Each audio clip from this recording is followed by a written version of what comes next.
Hello guys, welcome back to our channel. In today's video, I'm going to show you how to fix X-Twitter app slow loading. First, you have to open your settings in your mobile device. And from settings, you have to find app management, which is just right over here. And after that, go to app settings. And you need to find your X-Twitter app.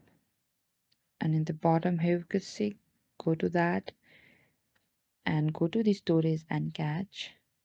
And what you have to do is clear cache, and also you clear your storage and tap on the OK. And this is how you can fix the X-Twitter app slow loading. And after you clear the storage, you have to open your X and you have to log into all the credentials, and then you can fix. And thank you for watching this video. I hope I could help you. Don't forget to like, subscribe, and hit the bell notification icon for more upcoming uploads.